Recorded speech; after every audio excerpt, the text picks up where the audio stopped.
everybody. It is Melody Ann. Welcome to Author Nation. Today, I'm super excited because we're going to be talking about an incredibly controversial topic, AI, artificial intelligence. We're going to talk about how it can elevate your nonfiction journey. I'm here to guide you with actionable insights and strategies that will help you elevate your writing career. Because at Author Nation, we are committed to equipping you with the tools, the inspiration, and the community you need to succeed as a nonfiction author. So you can visit authornation.online and find a treasure trove of resources just for you. All right, so whether you are sipping your morning coffee or winding down after a long day or maybe driving to work, settle in as we explore how AI can transform your ability to share your story with the world.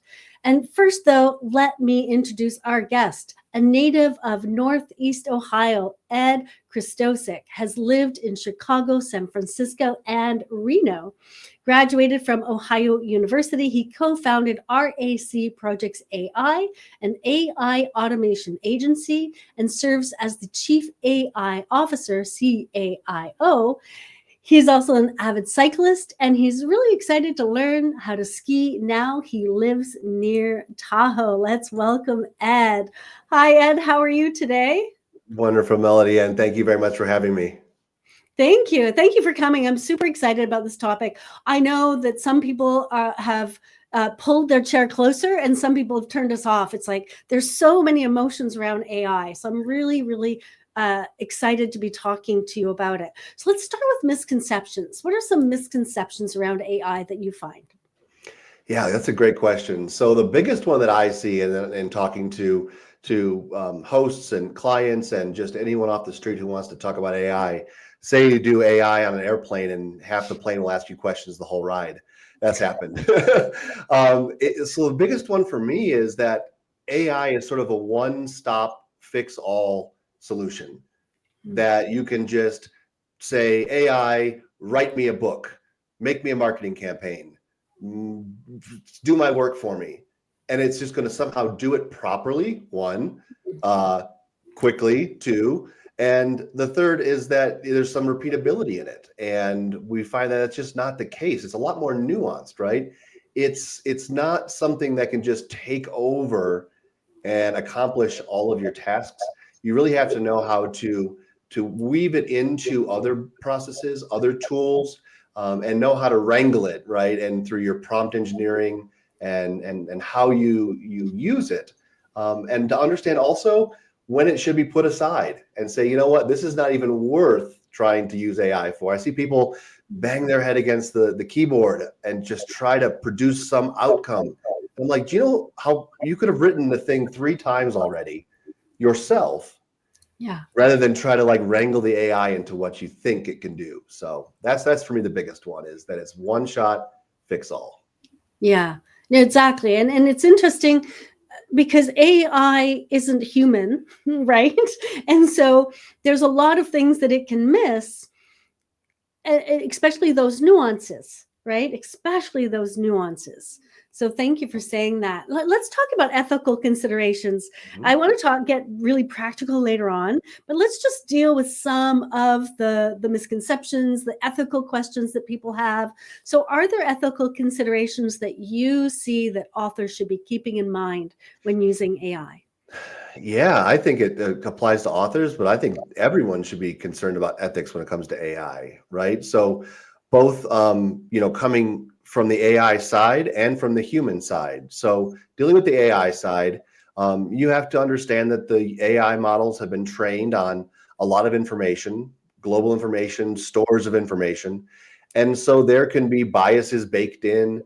There could be, skewed information baked into those models.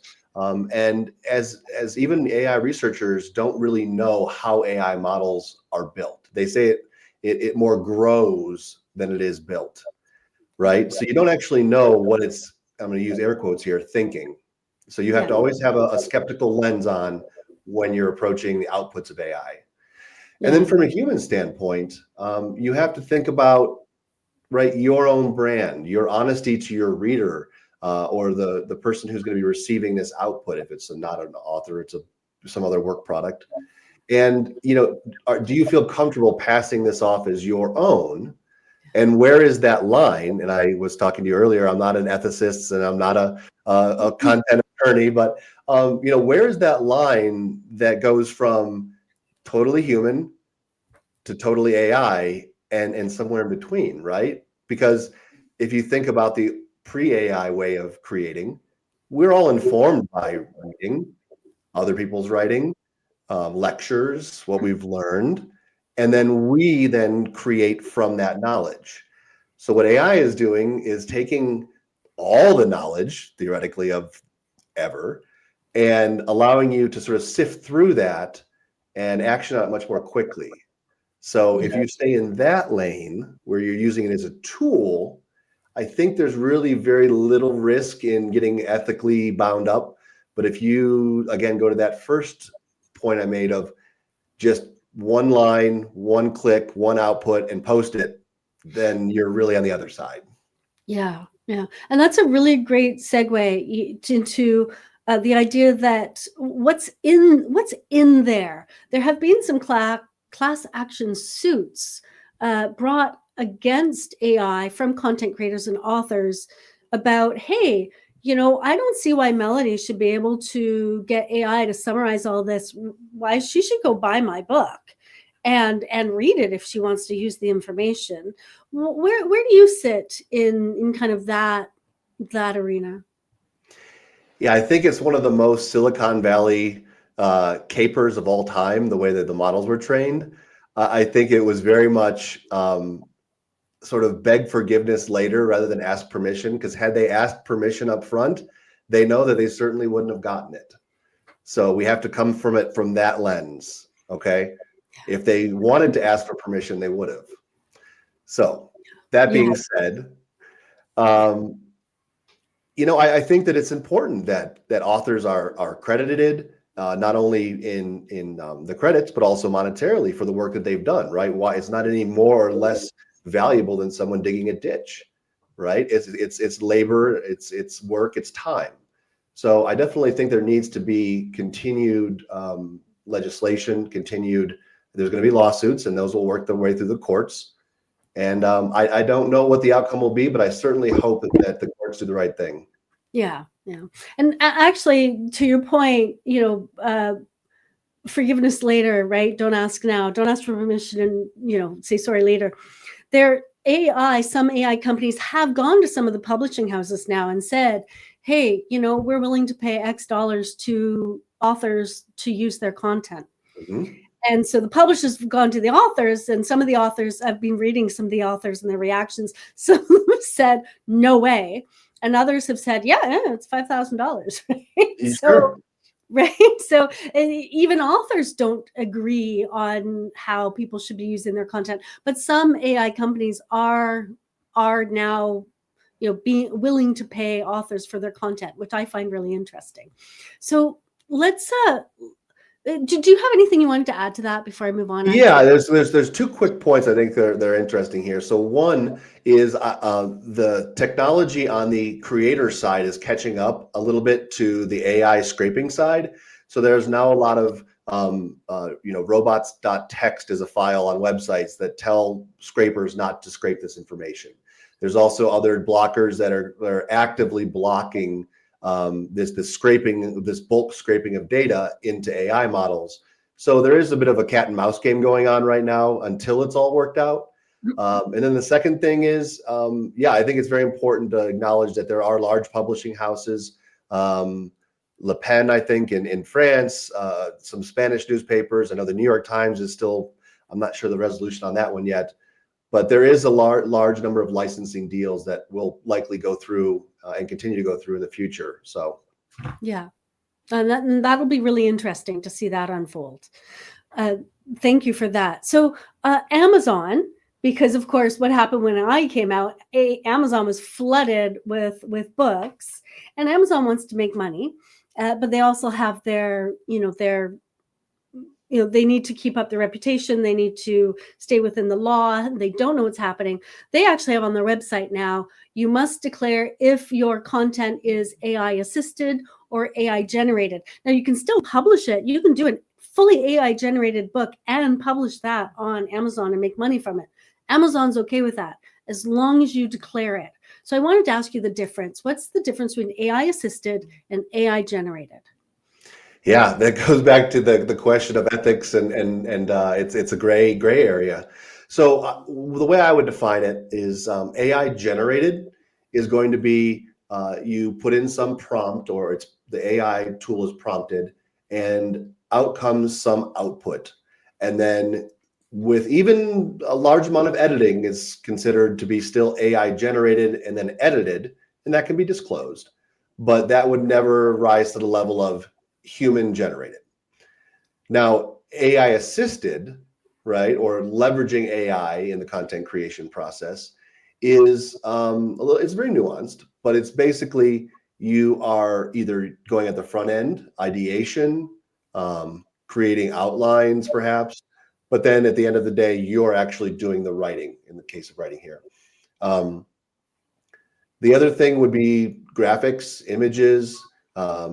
If you're doing the bulk of the creation, but using AI as a tool, right? No one would accuse a hammer of building a house. So if you think of it that way, right? So making analogies for yourself might be useful in saying, okay, where is the line for me? Yeah. And again, with Amazon, they do want to protect their brand. And again, if you disclose that it's AI generated, that's perfectly fine, I believe, as long Yeah, as it's it is. disclosed. Disclosures go a long way for a lot of things, right? Yeah. I have a colleague who wrote, and I can't remember, it was very early on in the AI revolution, and he wrote an entirely AI generated book, a fiction book, but he was prompting it down this like choose your own adventure story, and it was fascinating. It was very interesting. It was like months after AI ChatGPT was released, so it was like this novel little tool. And it was very cool, and I thought it was fun, but it was fully disclosed, and the prompts were included. It was almost a chat that was released as the book. So Yeah, I love that. I'm going to write your own adventure. I used to love those books as a kid. I remember those choose your own adventure books. I used to love those. I'm going to write some now using AI just for fun. Yeah. So I have a question. I have authors come to me and say, well, what if AI just helped me like fix one sentence or help me come up with a title, but they didn't, that didn't really do much. Where's that line? Where would you put that line, Ed? Yeah. So when it comes to things like that, I would consider those to be, and again, this is my own personal bent, right? I can't make that decision for anyone else, but I use tools like Grammarly, right? Those would be considered an AI assisted grammar punctuation tool, right? I don't think anyone would say, oh, you can't use Grammarly. Same thing with using AI to generate hooks if you're doing social media, to create captions for images, if you're doing titles, things like that. I think that's perfectly fine, right? Because there's an element of there's a stylistic element for writing a great title, and as long as you preview it before it's published and approve it, then I think that would fall within the ethical bounds. Yeah. Yeah. You make a good point. I make that decision for me. Everyone has to make the decision for themselves. Yeah, you make a good point. I don't think there's this, there's probably very few books on Amazon that are not AI assisted if you consider Grammarly and Pro Writing Aid and Hemingway and all of those programs AI assisted. I think if you included those, I think everyone has to tell Amazon that they're AI assisted, because those are in great use, and those are editing tools, right? Yeah, exactly. They're tools. Yeah. Exactly. All right. Right. They're not creating the content. They're helping you to polish it. Right. And if you look at, there's something like with when you have a ghostwriter and AI, that's one that's been brought up to me before. Well, what about ghostwriters? Well, that's your own ethical choice to say if you wrote it or did you write it with some other author who ghost wrote. So I think it kind of falls similarly in that vein of ghostwriter human, ghostwriter AI. Yeah. It's going to have to be worked out over the next many, many years. Exactly. Oh, I agree. This has been really fascinating. Thank you. So, if you've really been enjoying this information, which I have, you can get lots more of that at Ed's newsletter, which you can find. It's right in front of you right now if you're watching the CAIO newsletter.com. Of course, that will be in the show notes along with Ed's LinkedIn, so you can get in touch with Ed. And I want to turn now to people who are listening who are thinking, yeah, maybe I do want to use AI, but they're overwhelmed, right? You sit in front of AI and you think, oh my gosh, what do I do? What advice do you have for authors who feel overwhelmed at this rapid pace of AI advancements? It's fast. Yeah, a fantastic question. So, one of the problems that I see currently with people being overwhelmed is if your listeners, I'm sure, are familiar with SaaS, software as a service, basically any subscription you get to some kind of tool online. The amount of those that have exploded onto the scene since AI started, and we would call those in the AI industry as AI wrappers, right? So they don't fundamentally create anything new. They use the ChatGPT model, the Claude model, the Gemini model. They just put a pretty wrapper around it that solves some very discrete problem. Yeah. Now, that's very cool and very useful until you need like 20 of them. And now you're wasting more time switching tabs in your Chrome browser to solve some problem where if you just done it yourself, you'd probably be done faster, right? Right. So that being said, what I would encourage people who really want to dig into this without piling up all these subscription fees is a tool called make.com. It has a free version, which is extremely powerful. I was on the free version for almost a year before I went to the pro, and I was doing AI automation agency work with it, a free version. That you can get into. It's drag and drop, very visual, and it allows you to string together some of these tools that you're already using, already natively built in. It allows you to access AI, Claude, ChatGPT, Perplexity, which is a great research tool, and string together steps in a workflow to allow you to sort of slowly build up your toolkit of AI automations. It's very simple. It's a lot simpler than you'd think. Yeah, I'm going to drop make.com also in the show notes. So if you're looking for that, that's where you can find it. So let's say someone drops into make.com and they're looking at it and they think, where do I start? And what are those first 3 steps? What should they do? Right. So the first step is thinking about what you actually want to accomplish. Because so many times if you open up that screen and you're staring at it like a blank page, if you don't know where you want to go, you'll probably never get there. Right. So I strongly suggest look at your daily tasks, look at the things you do repetitively. I have steps in my workflow of after a client meeting, a transcript will get fed in and feed out a report. And that's done automatically per a set of instructions that I've given Make and the AI models and the prompts. So that's the first step, is decide what it is you want to accomplish and what are the discrete steps in that. 2 is to identify what tools you're using currently, or if there's a gap that you need to fill in with AI, perhaps some data transformation or some creative piece. And then 3, really just go and have fun with it. I mean, just start playing around with it. You can't really break anything. You're just going to have to play with it. And it's very simple. You log in and there's a gray circle with a plus sign in the center, and you click it and a list of all the softwares that you can link together pops up. Yeah. And then you click the next one and link it together. Then the next one, and then it's just a chain. And it's very, very intuitive and it's very simple. Thank you. That's amazing. Again, I'm going to drop make.com in the show notes for people. Go check that out. And if you want more, grab Ed's newsletter as well, because I know I am. This is just fascinating for me. So we can also, and I don't want to get too kind of in the weeds, but we can also customize AI solutions, right? Oh yeah. So without getting too much in the weed, do you want to just give us a kind of like a 40,000 foot view of what's possible? Great. Yeah. So when it comes to using sort of your off the shelf AI models, so ChatGPT, Claude, Anthropic. The best way to approach those is there are settings within those dashboards that allow you to create stylistic notes for the AI. We do a lot of work in what's called meta prompting. So, for example, my newsletter, I write entirely by hand. I don't use any AI to write the newsletter. That's important for two reasons.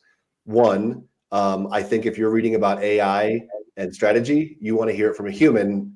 You don't want to have to have just queried the AI. The second is I want human content that I can then use to repurpose over time for LinkedIn posts or little one-liners, or I can feed that information into a tool called Notebook LM from Google. It's free, and basically create a library of my own work that I can then interact with. As an author that I work with, who we took all 7 of his books, fed them into and made a notebook of each of his books, and then he can ask questions of his own content with sources, and it will show him where it's at, and then he can use that as a jumping off for a new piece. Yeah.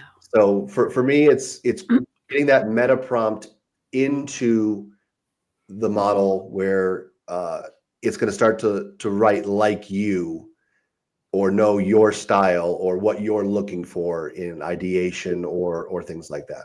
Yeah. In fact, for fiction authors or anyone writing a book series, one thing that AI does really well, and I know a couple of authors who do this, they have all of their books in their own personal AI.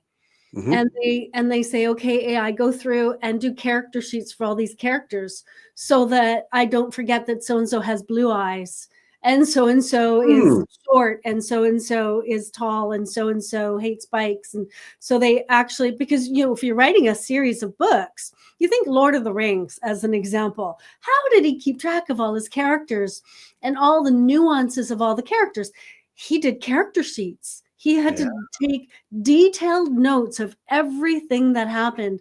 But if you're using AI, AI is not writing your book series, but they're keeping track of your character sheets for you. And AI can also keep track of your plot points for you, so you don't leave any plot holes. And so I know some fiction authors who do that with AI, and that's a customized solution. And I thought that was brilliant. All right. Notebook LM is definitely a tool that if you're interested in something like that, it's you log in with your Google Notebook LM. It's a free product from Google, and it is an incredible way to put your data, your content, and be able to interact with it like you're interacting with an assistant who knows everything about everything you've ever written. Oh, that's brilliant. And is that data safe? Yes, it's not used to train the models. It is your own private repository, right? So if you put your notebook together, it's your Google login.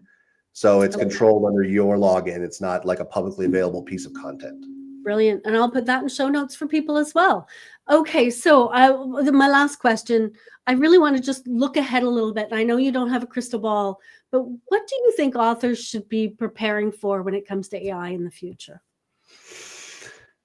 Well, it's going to get better. It's going to get easier to write, use AI to sound more like a human, right? So right now, most of the AI content, you can sniff it out from a mile away. Like you see 1 or 2 words, delve, or there's a bunch of words you can kind of are tells, but there's really, and you can sense it. So I think for authors going forward is your quality, your relationship with your readers, that becoming more of a personality rather than just a name on a book jacket, podcast, YouTube, LinkedIn, or any social network. And if you create that relationship, no one's going to go to AI for what you offer, right? So not to be afraid of it, but it will get better. It will get faster, and people will learn to use it more effectively and more quickly. So we're going to see a huge rush of content, but Google and Facebook and all the other platforms are going to get better as well as tamping that down. And so deplatforming or lowering the voice of AI content. So it's going to be an interesting kind of showdown at the high noon corral. So it is. Do you think the bias that exists in AI now will accelerate, or do you think that will even out a little bit? So if we're referring to like the in the innate bias of the model itself towards certain genders or races, I think that actually Anthropic, who released Claude, did some really interesting research, and they did a mind map of AI, and it was a very fuzzy map, but they were able to identify sort of neurons or areas of interest within the AI's quote brain that they could either stimulate or suppress. And so they created a AI chatbot that was the Golden Gate chatbot. And they found an area that was referencing the Golden Gate. And they pulled that up to like a great deal higher magnitude than it should have been. And everything it talked about referenced back to the Golden Gate. So they're going to start to map these models and say, okay, we can see that there's some bias here. We can see that there's some trouble areas over here, and start to be able to manipulate those a little bit more meticulously. So I think it's never going to go away, but I think that it'll get better over time. Yeah, that's so interesting. Thank you so much. Ed, final words, and where can people find you? Yeah, so thanks everyone. I write a newsletter on AI strategy for business owners, including content creators. You can get that again at the CAIOnewsletter.com. A lot of resources there. Also, I love to connect on LinkedIn. And I will put your LinkedIn in the show notes. So go grab his LinkedIn and connect with Ed through LinkedIn. It's such a fascinating topic. Ed, thank you so much for coming today and talking to us about this. Melody, and thank you for having me. Yeah. And everyone out there, thank you for joining us on Author Nation. I hope this conversation has really kind of helped you understand where AI might fit in your life and in your writing journey. And thank you for joining us. Always appreciate your feedback. Always appreciate your support. I know you know an author who needs to hear this. Send them this podcast episode so they can get sorted on their AI. Leave a comment, leave a review, share it, because your participation helps us continue delivering the insights and the tools you need to succeed. So keep writing, keep creating, and continue to share your content and your unique stories with the world.